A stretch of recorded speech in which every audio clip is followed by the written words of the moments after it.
Sunday the 12th of May, on my way to downtown Taipa, the southern peninsula of Macau. Had a few discussions about what I said the other day concerning the Chinese and comparing it with the UK. And a few people raised the comment that they're a repressive state and they don't have freedom of the press, etc. Well, I got some bad news for our UK citizens. If you think you don't live in a surveillance state and you don't think the bulk capture of your data and the use by security services, let alone all the advertisers and friends of Facebook and Google, you're in a surveillance state. And if you think you have freedom of the press, you might want to ask Julian Assange, sitting in a black hole, Belmarsh prison, waiting further extradition hearings on the 30th of May, suffering 50 weeks, an outrageous sentence for so-called failure to surrender to the British forces of law and order. Well, that's the news and that's the truth. And really, as a UK citizen, I feel eminently qualified to pass judgment and comment upon our system more than any other country. And most governments and regimes, barring very few, use the same techniques. And if you think in the UK there's some mockery of freedom for your life, the reality is if you cross the line, if you say anything different, if you try to publish things in the media that counter the narrative of the corporate state and the 1%, you'll find not too many freedoms. And all I can say is that the US is most probably worse than the UK in these terms.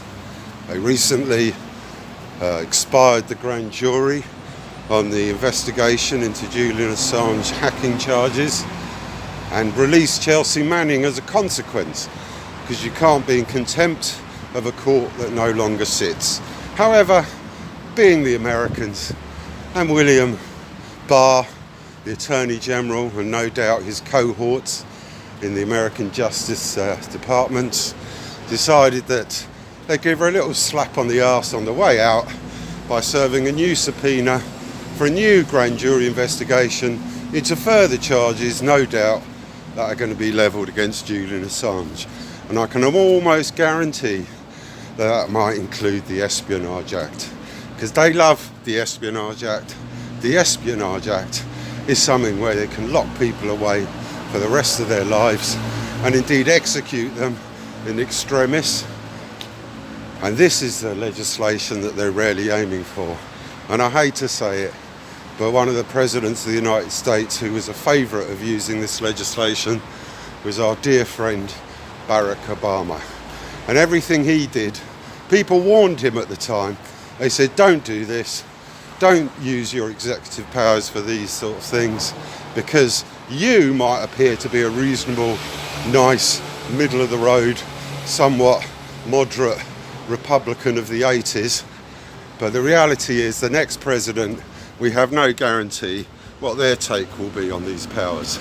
And now it's proven that Trump's take on these powers is the same as Barack Obama's. I'll use them, I'll ignore Congress, I'll ignore the Constitution, I'll ignore people's human rights and their freedom that they were guaranteed under the Constitution, and I will plough on nonetheless.